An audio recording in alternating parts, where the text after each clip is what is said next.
Hope you're doing well. So I found some numbers this morning in my daily kind of review of what's going on in the market. And I didn't want to put them in our daily discussions because the topic was just too large and we needed to talk about it on its own topic.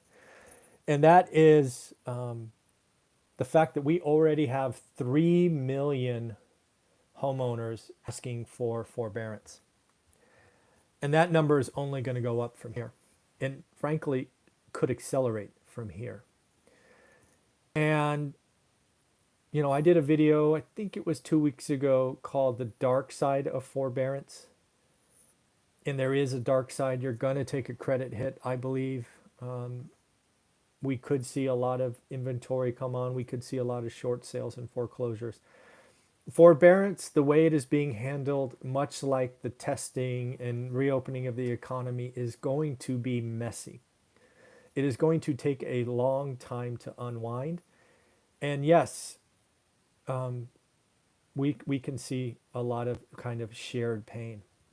The numbers that really scared me this morning, and I actually put them in the title of this video, was that Fannie and Freddie, right, the lenders, 4.9% of their loans are already in forbearance and going to grow. FHA. FHA is long been the standard for homeowners to buy their first home. 7.6% of their loans are already in forbearance. These are record numbers, and these numbers are only going to go up. So as a real estate investor, as someone who invested through the last crash, as someone who's been watching his market for 20 years, I get asked all the time, what does this mean? And it means we're going to have a couple of years of pain in real estate. I don't see a big drop in prices or values in much of the country. I do not see pricing or transactions dropping in the median. But I do see prices falling in high priced areas. I've been on record a couple of times. Silicon Valley, LA, New York could see price drops, significant price drops. But let's remember the timeline that this all means, because everybody's asking me when. It's going to be months down the line, and it's going to be very choppy. It's not going to be like last time where kind of waves came on, just big tranches of stuff. Banks are going to try to help people through it, but there's just no way out of this. We are going to have some distressed inventory come on the market, but it's going to come on slowly, right? I believe we'll probably see the first batch probably late Q3, early Q4. I don't think any big wave comes on to Q1 or Q2 of next year. I could see everybody clamoring for don't kick everybody out at Christmas. And I remember that happening in the 2009-10 crash. It's all going to happen again. But this is why I am now in pretty certain. What do you think of shadow bank inventory existed? I don't. So shadow inventory was a big problem. There's a question that came up that I want to talk about. Shadow inventory was a big question in the last crash, and it was clearly there. I still think there's some hangover in judicial states, but I don't think it was a lot. I don't know. I don't know how to quantify not a lot, but I don't think it's going to be a big driver. I think a lot of the loans that are going to go that are in forbearance have been issued in the last 4 or 5 years, and they all have really low interest rates on them, like 3-4%. So this is why I'm hopeful that this slow unwind will allow us, allow creative investors to pick up inventory. And, hopefully we can lessen the short sales and price destruction and foreclosures. But we could have a very, very messy 2021, right? 2010, I don't remember the exact number, but this will be close. I think we only traded like 20% of the transactions were quote unquote traditional sales. meaning the other 80% were either foreclosures or short sales, meaning a bank was the seller. I never thought we would see that again, but it's possible. It's possible we get back to that level. Again, I can't believe that roughly 5% of Fannie Mae's loans are in forbearance. Yeah, I mean yeah. Daniel, I think that's gonna happen again. Is banks are gonna want to control prices by releasing inventory. I also think banks are going to be more flexible on workouts, but it doesn't matter if they're doing workouts on 20 or 25% with these kind of waves that are coming. It's not going to matter. 7.6% of FHA loans are in forbearance already. I mean, we're going to get to double digits. FHA could have more than 10% of their loans in forbearance. This is why the Treasury or Fed has to come out and help the service providers.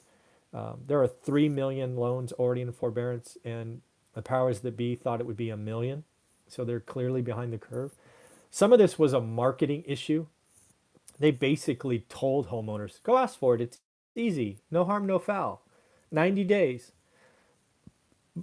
Part of the dark side of forbearance people aren't thinking about. There are people that have jobs that have taken forbearance, and that's not what it was meant for, right? I know several people who are employed, no drop in income, they asked for forbearance. That wasn't what this was for. So, we could very quickly have double digit loans in forbearance. It'll be 90 days and then 6 months and then a year. But eventually they've got to pay the piper. We're going to have a very messy 2020, 2021. I do think we're going to get back to a market where a majority of the sales are not traditional, meaning you have a seller and you have a buyer. The seller is going to be a bank. It's going to be some service provider, some workout organization. And that's going to have effect on price. It's going to have effect on consumer confidence. But here's the real rub that we have to watch as real estate investors. I really, really believe that interest rates on mortgages will be higher. I don't think the Fed raises rates anytime soon. I just think the people that are supplying mortgage loans realize how much risk is there. And instead of offering 3.5%, they're going to want 6.5%. I really think interest rates go up probably in the summer as we kind of work through this. There's not a lot of lending going on today. Look at what JP Morgan Chase has done. Basically 700 credit score, 20% down. Oh, by the way, no more HELOCs.